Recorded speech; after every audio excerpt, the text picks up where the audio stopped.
എന്തൊക്കെയാ നടക്കുന്നത്? ബിഗ് ബോസും നമ്മുടെ എലക്ഷനും പിഷാരടിയും രേണുസുതിയും സോഷ്യൽ മീഡിയയിൽ നിറഞ്ഞു നിൽക്കുകയാണ്. ഇപ്പൊ എലക്ഷൻ വാർത്തകളാണ്. ഒരുപാട് കോമഡി കാര്യങ്ങൾ ഇലക്ഷനിൽ നടക്കുന്നുണ്ട്. ട്രോള് കിട്ടി അല്ലെങ്കിൽ പോട്ടെ, മണ്ടത്തരങ്ങൾ പറഞ്ഞ് ആരെങ്കിലും ജയിക്കാൻ ചാൻസുകൾ കാണുന്നുണ്ടോ? ഇങ്ങനെ പോയ ചാൻസുകൾ കാണുന്നുണ്ട്. പിന്നെ ഈ ഇലക്ഷന് നിൽക്കാനുള്ള മിനിമം യോഗ്യത എന്താണ്? ബിഗ് ബോസിൽ പോയാൽ മതിയോ, അതോ വൈറൽ താരമായാൽ മതിയോ, അതോ ഒന്നും അറിഞ്ഞുകൂടാതെ എന്തെങ്കിലും വിളിച്ച് പറഞ്ഞാൽ മതിയോ, എങ്ങനെയെങ്കിലും ആൾക്കാരുടെ മനസ്സിൽ കടന്നു കൂടിയാൽ മതിയോ?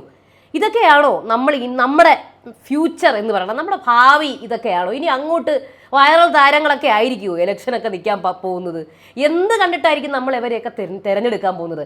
നമ്മുടെ ജനങ്ങളുടെ സേവനത്തിന് വേണ്ടിയിട്ട് ഇറങ്ങി തിരിച്ച ആൾക്കാരാണ് ഇവരെല്ലാവരും ഇലക്ഷൻ നിൽക്കുന്നത്. ഇവരിൽ നിന്ന് നമ്മൾ എങ്ങനെയാണ് ഇവരെ സെലക്ട് ചെയ്തത്? ഇവർക്ക് നന്നായിട്ട് ചെയ്യാൻ കഴിയും, അല്ലെങ്കിൽ നല്ല രീതിയിൽ സർവീസ് ചെയ്യാൻ കഴിയും എന്നുള്ളത് എങ്ങനെ നമുക്ക് മനസ്സിലാക്കാൻ സാധിക്കും? എല്ലാവർക്കും നമസ്കാരം. ഞാൻ നിങ്ങളുടെ സ്വന്തം രേവതി. വീഡിയോ ആദ്യമായിട്ട് കാണുന്നത് ചാനൽ സബ്സ്ക്രൈബ് ചെയ്യണം, ലൈക്ക് ചെയ്യണം, കമൻറ്റ് ചെയ്യണം. അപ്പോൾ ഒരുപാട് കാര്യങ്ങൾ പറയാനുണ്ട്. ഇപ്പോൾ രേണുസുതി ആയിരുന്നു ട്രെൻഡിങ് ആയിട്ട് നിന്നത്, പക്ഷെ പിന്നെയും ഇപ്പോൾ ഇലക്ഷൻ്റെ കോമഡികളൊക്കെ വന്നിട്ടുണ്ട്. സത്യമായിട്ടും രേണുസുതിയുടെ കാര്യം പറയാമെങ്കിൽ എത്ര നാൾ ഇപ്പോൾ ഈ സോഷ്യൽ മീഡിയയിൽ നിൽക്കും. ഇപ്പോൾ ഭയങ്കര പ്രശ്നങ്ങളും വിവാദവും ഒക്കെ ആയി. ഇടയ്ക്ക് വന്നു കിച്ചു വന്നായിരുന്നു. ഞാൻ പറയട്ടെ, അടുത്ത ബിഗ് ബോസ് വരെ ഇവർ ഈ രേണുവിനെ എടുത്തു വെച്ച് ഇങ്ങനെ അമ്മാനം ആടിക്കൊണ്ടിരിക്കും. രേണു അങ്ങനെ ചെയ്യുന്നു, രേണു ഡാൻസ് കളിക്കുന്നു, രേണു ചാടുന്നു, രേണു ഇരിക്കുന്നു, എന്തോന്നാണിത് എന്നൊക്കെ പറഞ്ഞ് ബിഗ് ബോസ് വരെ ഇതായിരിക്കും.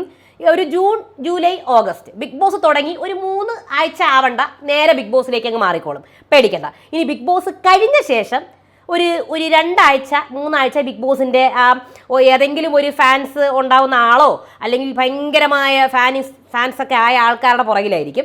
അത് കഴിഞ്ഞ് ഒരു മാസം അങ്ങോട്ട് കഴിയണതും പിന്നെയും നമ്മുടെ രേണു എന്തെങ്കിലും ഡാൻസ് കളിക്കുകയോ പാട്ട് പാടുകയോ ചെയ്യുകയാണെങ്കിൽ അതും എടുത്തുകൊണ്ട് വരും. സോ അതുകൊണ്ട് പേടിക്കണ്ട, അതിങ്ങനെ കണ്ടിന്യൂ ചെയ്തുകൊണ്ടേയിരിക്കും. അപ്പോൾ രേണുസുതിയുടെ കാര്യം ഇങ്ങനെ പോകും. ഇനിയുള്ളതെന്ന് പറഞ്ഞാൽ ഇലക്ഷൻ്റെ കാര്യം എന്ന് പറഞ്ഞാൽ തുടക്കത്തിൽ ബിഗ് ബോസ് ആയിട്ടുള്ള കാര്യങ്ങളൊക്കെ കുറേ കോമഡി ആയിരുന്നു അല്ലേ. ലക്ഷ്മി പ്രിയയുടെയും വീണയുടെയൊക്കെ അവസ്ഥ വളരെ കഷ്ടമായി പോയി സത്യമായിട്ടും. മിനിമം ആ കാര്യം വോട്ടിംഗ് ലിസ്റ്റിൽ പോലും അല്ലെങ്കിൽ ഒന്നും അതുപോലും ഇല്ലാതെ എങ്ങനെയാണ് ഇലക്ഷന് നിൽക്കാൻ ഓർത്തെന്ന് ആലോചിക്കുമ്പോൾ തന്നെ കോമഡി ആയിട്ട് ഫീൽ ചെയ്യും. സോ അതൊരു കോമഡി ആയിരുന്നു. നിറച്ച് ട്രോളൊക്കെ കിട്ടി. അത് കഴിഞ്ഞപ്പോഴാണ് നമ്മുടെ അഖിലും റോബിനും ഇപ്പോൾ ഇലക്ഷൻ സ്ഥാനാർത്ഥികളായിട്ട് നിൽക്കുകയാണ്. അപ്പം എനിക്ക് ഏറ്റവും അതിശയമായിട്ട് തോന്നിയ കാര്യം എന്ന് പറഞ്ഞാൽ ഇവർ രണ്ടുപേരും ബിഗ് ബോസിലെ രാജാക്കന്മാരാണ്. ആ രാജാക്കന്മാരായിരുന്നു, ഇല്ലെന്നൊരിക്കലും പറയാൻ പറ്റില്ല. പക്ഷേ ഇപ്പം ഇവരെ സംബന്ധിച്ചിട്ട് എന്തെങ്കിലും പോസ്റ്റ് വരെയാണെങ്കിലോ എന്തെങ്കിലും വീഡിയോ വരെയാണെങ്കിലോ അതിൻ്റെ താഴെ ഫുൾ മുമ്പൊക്കെ ആണെങ്കിൽ എന്തെങ്കിലും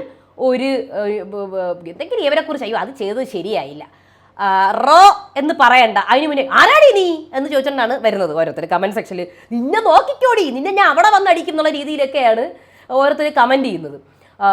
അപ്പം അഖിലിൻ്റെ കാര്യത്തിൽ അങ്ങനെ തന്നെ. ഇവരൊക്കെ രാജാക്കന്മാരുണ്ട്, ഇവരൊന്നും പറയാൻ പാടില്ല. പക്ഷേ ഇപ്പോൾ കമൻറ്റ് സെക്ഷൻ നോക്കുമ്പോഴാണ് എനിക്ക് കഷ്ടം തോന്നും കേട്ടോ. ഒരു നല്ല കമൻറ്റ് പോലും ഇല്ല. വളരെ വളരെ കഷ്ടം തോന്നും. മുമ്പങ്ങനെയല്ല, ഒന്നും പറയാൻ പാടില്ല. അപ്പോൾ ഇതാണ് ഞാൻ പറയുന്നത്. നമുക്ക് നമ്മൾ സംഭവം ഉണ്ടെങ്കിലും ഈ കമൻസിന് നമുക്ക് വിശ്വസിക്കാൻ പറ്റില്ല.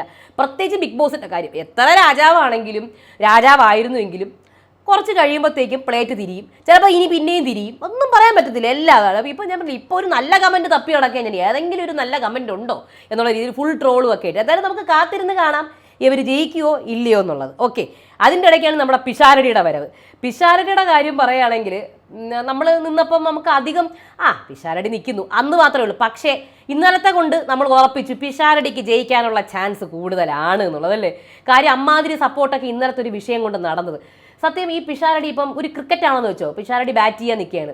ബൗളർ പിഷാരടിയെ ഔട്ടാക്കാൻ നോക്കുകയാണ്. ഒന്നെങ്കിൽ സ്റ്റംപ് ഔട്ട് ആക്കണം, അല്ലെങ്കിൽ ഒരു വൈഡ് എറിഞ്ഞാലോ എന്നൊക്കെ വിചാരിച്ച് എറിഞ്ഞത് നേരെ 6 അടിച്ചാൽ എങ്ങനെ ഇരിക്കും? അറിയാതെ 6 പോയാൽ എങ്ങനെ ഇരിക്കും? അതുപോലെയാണ് പിഷാരടിയുടെ അവസ്ഥ. ഒന്നും ചെയ്യണമെങ്കിൽ നോക്കി നിന്നാൽ മതി. വല്ല ആവശ്യം ഉണ്ടായിരുന്ന തടയാൻ പോവേണ്ടത്. ഇപ്പോൾ എല്ലാവരും പറഞ്ഞു ഫുൾ പിഷാരടിക്ക് അനുകൂലമായിട്ട് മാറിയില്ലേ.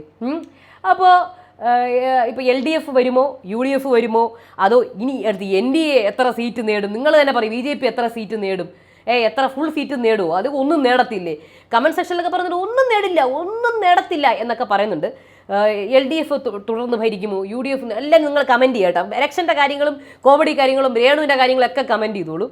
അപ്പം എന്തായാലും പിഷാരുടെ കാര്യത്തിൽ ഏകദേശം പുള്ളിക്കാരൻ എനിക്കൊന്ന് ബുദ്ധിപരമായിട്ട് അതിനെ കൈകാര്യം മനസ്സിൽ ഒരു നല്ല രീതിയിലുള്ള മറുപടിയും സംസാരവും ഒക്കെ കൊണ്ടും പുള്ളിക്കാരൻ അവിടെ സ്കോർ ചെയ്തിട്ടുണ്ട്. കമൻസ് മൊത്തം പുള്ളിക്കാരന് അനുകൂലമാണ്. അപ്പം ഞാൻ ആലോചിക്കുകയാണ് ഈ ഇലക്ഷന് നമ്മുടെ ഭാവി, അതായത് ഓരോരുത്തർ ഇപ്പം ഇലക്ഷന് നിൽക്കുകയാണ്. ഇലക്ഷന് നിൽക്കുന്നതിൻ്റെ മാനദണ്ഡം എന്താണ് ഇതിൻ്റെ ഉള്ള ഒരു എന്തായിരിക്കണം? നമുക്ക് രാഷ്ട്രീയത്തിന് വേണ്ടി ഇറങ്ങിയല്ലേ.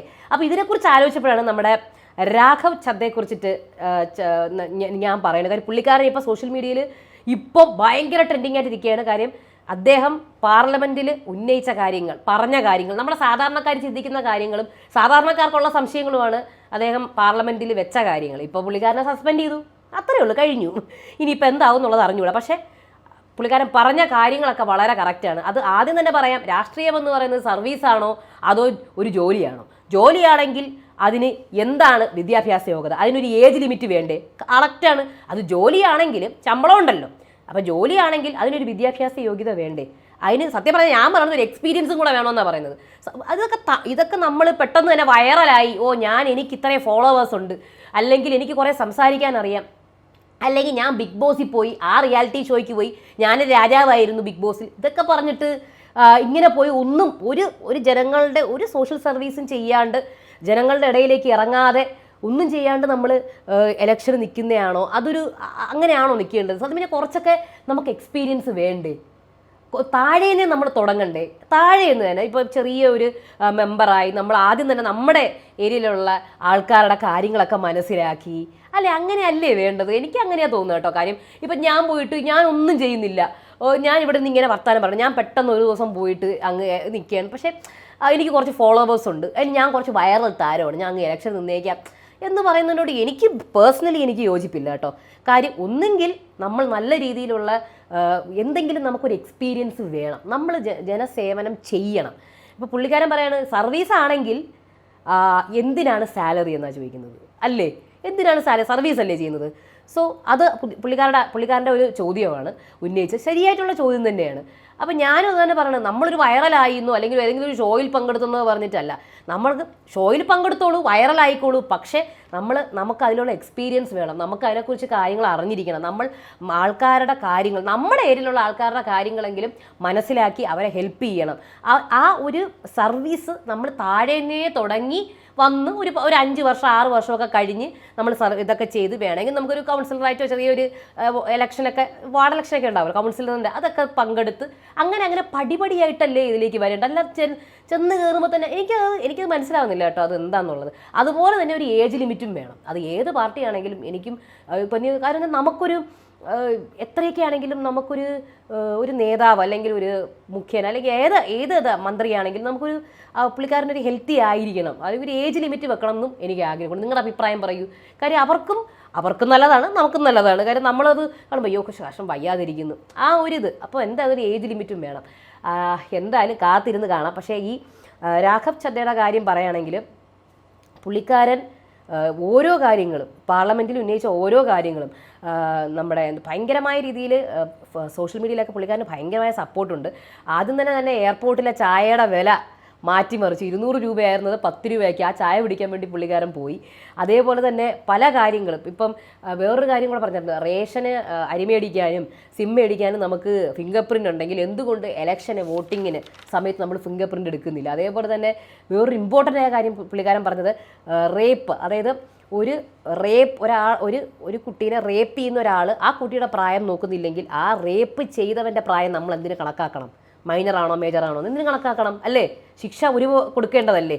പിന്നെ അതുപോലെ തന്നെ നമുക്കിവിടെ കിട്ടുന്ന ജ്യൂസ് പാക്കറ്റുകളിലൊക്കെ ഫ്രൂട്ട്സിൻ്റെ ഫോട്ടോ ഉണ്ട്, പക്ഷേ ബാക്കിൽ എഴുതിയിരിക്കും ഈ ഫോട്ടോ അല്ലെങ്കിൽ മുമ്പിലത്തെ ഫോട്ടോ വെറുതെ വെച്ചേക്കുകയാണെന്ന്. അതൊക്കെ എന്താണ്? അതേപോലെ തന്നെ ഏറ്റവും ഇമ്പോർട്ടൻ്റ് കാര്യം നമ്മൾ നെറ്റിനൊക്കെ കൊടുക്കണം മന്ത്ലി പേയ്മെൻറ്റ്, 30-31 ദിവസത്തെ പേയ്മെൻറ്റ് നമ്മൾ കോളിനും എല്ലാം കൊടുക്കുന്നത് 30-31 ദിവസമുണ്ട് നമുക്കൊരു മാസം. പക്ഷേ 28 ദിവസത്തെ പേയ്മെൻറ്റാണ് അല്ലെങ്കിൽ പ്ലാനുകളാണ് അവരിടുന്നത്. അപ്പോൾ നമ്മൾ ഒരു മാസം അധികം പേയ്മെൻറ്റ് എല്ലാ വർഷവും കൊടുക്കും. 13 മാസമാണ് നമ്മൾ പേയ്മെൻറ്റ് കൊടുക്കുന്നത്. അപ്പോൾ ഇതൊക്കെ പുള്ളിക്കാരൻ ഉന്നയിച്ച കാര്യം ഉന്നയിച്ച് കുറച്ച് കഴിഞ്ഞപ്പോൾ തന്നെ മാറ്റി കഴിഞ്ഞ്. അപ്പോൾ ഇതുപോലുള്ള സത്യം പറഞ്ഞാൽ ഇതൊക്കെയാണ് ഡിസ്കഷൻ വരേണ്ടത്, അല്ലേ? അല്ലാതെ നമ്മൾ അമ്പലം പള്ളി ഇതൊക്കെ ഈ അമ്പലം പള്ളി ഇതൊക്കെ മനുഷ്യരുള്ളിടത്തോളം കാലം ഈ ഭൂമിയിലുണ്ടാവും. അത് ഒരിടത്തും കൊണ്ടുപോകാൻ പോകുന്നില്ല. ഇപ്പോൾ എന്തായാലും ആർക്കും അതൊന്നും നശിപ്പിക്കാനും പറ്റില്ല. കാര്യം എല്ലാവർക്കും അവരുടേതായിട്ടുള്ള എല്ലാ മതങ്ങളും എല്ലാം ഉണ്ട്. എല്ലാവരും ഈക്വലായിട്ട് പോകുന്നുണ്ട്. ആരും അങ്ങോട്ടും ഇങ്ങോട്ടും നശിപ്പിക്കാനും വേണ്ട, ഒന്നും വേണ്ട. അവരവരുടെ മതങ്ങൾ ഇതാക്കിയിട്ട് അവരവർ പൊക്കോളൂ. പക്ഷേ അതിന് വേണ്ടിയിട്ട് ഇവിടെ ആരും ഇതാവണ്ട. നമ്മൾ ചെയ്യേണ്ട നമ്മുടെ നാടിൻ്റെ ഡെവലപ്മെൻറ്റാണ് വിദ്യാഭ്യാസം, തൊഴിൽ, അത് അല്ലേ, അതൊക്കെയല്ലേ ഇമ്പോർട്ടൻസ് കൊടുക്കേണ്ടത്.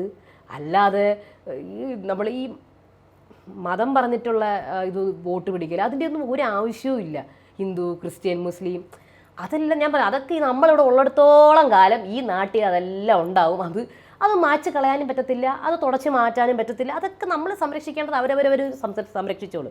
പക്ഷേ നമുക്ക് വേണ്ടത് നമ്മളെ നയിക്കാൻ വേണ്ടിയിട്ടുള്ള ആൾക്കാർ, ഇതുപോലെ കാര്യങ്ങൾ പറയാനും ഇതിനൊരു തീരുമാനമാക്കാൻ. ഇതൊക്കെയാണ് നമ്മുടെ പ്രശ്നങ്ങൾ. അല്ലാതെ മറ്റേ മതമൊന്നും അല്ല നമ്മുടെ പ്രശ്നം. നമ്മുടെ പ്രശ്നം ഇതൊക്കെയാണ്. മനസ്സിലായില്ലേ? ഈ കാര്യങ്ങളൊക്കെയാണ് നമ്മളെ ഇപ്പോൾ നമ്മളെ സാധാരണക്കാരുടെ ബുദ്ധിമുട്ടുകളും ഇതും മനസ്സിലാക്കേണ്ടതാണ് നമ്മുടെ ഇപ്പോഴത്തെ പ്രശ്നം. ഇതൊക്കെ പറയാൻ ആരെങ്കിലും ഉണ്ടായിരുന്ന കൊള്ളായിരുന്നു. ഇതൊക്കെ പറയുന്ന ആൾക്കാരെ വാ മൂടി കെട്ടുകയും അവരെ ഇങ്ങനെയൊക്കെ ആക്കി. ഇപ്പം സോഷ്യൽ മീഡിയയിൽ കണ്ടന്റ് ക്രിയേറ്റേഴ്സിൻ്റെ ഇതുവരെ പേജസ് വരെ ഡിലീറ്റ് ചെയ്ത് കളയുക ചെയ്യണം. നിങ്ങൾ കണ്ടിട്ടുണ്ടാവുമെന്ന് അറിഞ്ഞൂടാ. ഇങ്ങനത്തെ കാര്യങ്ങളൊക്കെ ഉന്നയിക്കുന്ന ആൾക്കാരുടെ പേജ് വരെ ഡിലീറ്റ് ചെയ്ത് കളയുക ചെയ്യുന്നത്. ഒരു പിടിയുമില്ല എന്താവും എന്നുള്ളതൊന്നും. എന്തായിരുന്നാലും നമ്മുടെ ഭാവി എന്താകും ഒന്നും ഒരു പിടിയുമില്ല. എന്തായാലും നല്ല രീതിയിൽ നിങ്ങൾ സൂക്ഷിച്ചും കണ്ടും മനസ്സിലാക്കിയും വോട്ട് ചെയ്യുക. അതേ എനിക്ക് പറയാനുള്ളൂ. നമ്മുടെ നാട് നല്ല രീതിയിലാവട്ടെ. ഒരിക്കലും മുന്നോട്ട് പോകണം, താഴോട്ട് പോകേണ്ട ഒരവസ്ഥ വരരുതേ. മതത്തിൻ്റെയും ജാതിയുടെയും ഇതിൻ്റെയൊക്കെ പേരിൽ അടികൂടേണ്ട ഒരവസ്ഥ ഒരിക്കലും ഉണ്ടാവരുത്. ഭക്ഷണത്തിൻ്റെ പേരിൽ അടികൂടേണ്ട അവസ്ഥ ഉണ്ടാവരുത്. അങ്ങനെ ഒന്നും ഉണ്ടാവാതെ മുന്നോട്ട് പോകട്ടെ എന്നേ എനിക്ക് പ്രാർത്ഥനയുള്ളൂ. നിങ്ങളുടെ അഭിപ്രായം പറയുക. പിന്നെയുള്ളത് ബിഗ് ബോസിൻ്റെ കാര്യമാണെങ്കിൽ, ബിഗ് ബോസ് നമ്മൾ ജൂലൈ ഓഗസ്റ്റ് ആ സമയത്താണ്. എന്തായിരുന്നാലും ഹിന്ദി ബിഗ് ബോസ് കഴിഞ്ഞു. അത് ഹിന്ദി ബിഗ് ബോസ് അവിടെ അവരുടെ ചാകരയാണ് കേട്ടോ. അവർക്ക് പിന്നെ ഒന്നും നിന്ന് ഇരിക്കാൻ സമയമില്ല ഹിന്ദിക്കാർക്ക്. കാര്യം ഒന്ന് കഴിഞ്ഞ് ഇങ്ങനെ ഷോകൾ വന്നുകൊണ്ടിരിക്കുക. ബിഗ് ബോസ് ഹിന്ദി കഴിഞ്ഞ് 50 റിയാലിറ്റി ഷോ വന്നു. അതിൻ്റെ ഇടയിൽ കൂടെ സ്പ്ലിറ്റ്സ് വില്ല നടക്കുകയാണ്. ആ സ്പ്ലിറ്റ്സ് വില്ല കടത്തി വെട്ടിയിരിക്കുകയാണ്. സർവ്വകാല റെക്കോർഡാണ്. സർവത്ര ഫേക്കാണെല്ലാം. കപ്പിൾ ഷോയാണ്, പക്ഷേ ഫുൾ ഫേക്കാണ്. അത് മൊത്തം എക്സ്പോസായി. നല്ല രീതിയിൽ മേക്കേഴ്സ് അത് ചെയ്യുന്നുണ്ട്. പക്ഷേ ഇത് അത്രമാത്രം ട്രെൻഡിങ് ആയിട്ട് ഇതുവരെയും സ്പ്ലിറ്റ്സ് വില്ല വന്നിട്ടില്ല. ഇത്രയും ചർച്ച ചെയ്യപ്പെട്ടിട്ടുമില്ല. എല്ലാവരും ഗെയിം കളിക്കാനാണ് വന്നത്. ആരും അവിടെ കണക്ഷൻ ഉണ്ടാക്കാനും, അല്ലെങ്കിൽ 25 ദിവസം കൊണ്ട് ആര് കണക്ഷൻ ഉണ്ടാവാനാ, എന്തിലപ്പോൾ ഉണ്ടാവാനാ. ഇപ്പോൾ ആൾക്കാർക്ക് കല്യാണം കഴിക്കാൻ പോലും താല്പര്യമില്ല. അപ്പോഴാണ് കണക്ഷൻ ഉണ്ടാക്കാൻ പോകുന്നത്. എല്ലാവരും സിറ്റുവേഷൻഷിപ്പിൽ ജീവിക്കുന്ന ആൾക്കാരാണ് ഇപ്പോഴത്തെ യങ്സ്റ്റേഴ്സ്. അപ്പോഴാണ് അവിടെ മറ്റേ ലവ് ഉണ്ടാക്കാൻ പോണത്. അവർക്ക് ലവ് ഒന്നും ആരും തമ്മിൽ ഒരു കുന്തവുമില്ല. എല്ലാവരും നല്ല ഫ്രണ്ട്സാണ്. പിന്നെ എല്ലാവരും ഒടുക്കത്തെ ഗെയിം കളിയായിരുന്നു. ആ ഗെയിം കളിയാണ് എക്സ്പോസ് ആയത്. അല്ലാതെ അവിടെ അങ്ങനെ അയ്യോ എൻ്റെ പിന്നെ ഒരു കാര്യമുണ്ട്. നമ്മുടെ യോഗേഷിൻ്റെ പഴയ കാമുകിനെ കൊണ്ടുവന്ന പോലെ അവിടെയുള്ള എല്ലാവരുടെയും കാമുകിമാരെ കൊണ്ടുവരണം, കാമുകന്മാരെ കൊണ്ടുവരണം എന്ന് എൻ്റെ ഒരു ആഗ്രഹം ഉണ്ടായിരുന്നു. മനസ്സിലായില്ലേ? ഇതിപ്പോൾ ആകാംക്ഷയ്ക്ക് മാത്രം ഒരു ഇത് കിട്ടി, അതിൻ്റെ ഒരു സിമ്പതി കിട്ടി. ബാക്കിയുള്ളവരുടെയും കൂടെ കൊണ്ടുവന്നിരുന്നെങ്കിൽ എല്ലാവർക്കും ഒരു ഇത് കിട്ടിയേനെ. കാര്യം ഓരോ ദിവസം ഇവർക്കൊക്കെ എല്ലാവർക്കും പുറത്ത് കണക്ഷൻ ഉണ്ട്. അത് വെച്ചിട്ടാണ് ഈ സ്പ്ലിറ്റ്സ് വില്ലയിലേക്ക് വരുന്നത്. അതാണ് ഏറ്റവും കോമഡി.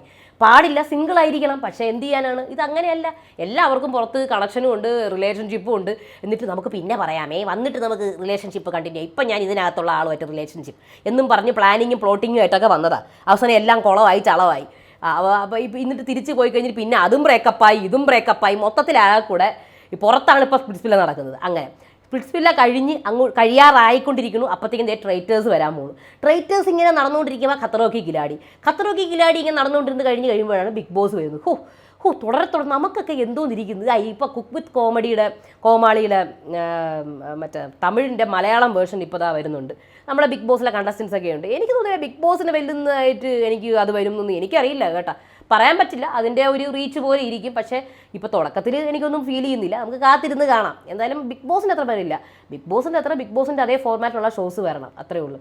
അപ്പോൾ എന്തായാലും ഇതൊക്കെയായിരുന്നു വിശേഷങ്ങൾ ഇതുവരെയുള്ളത്.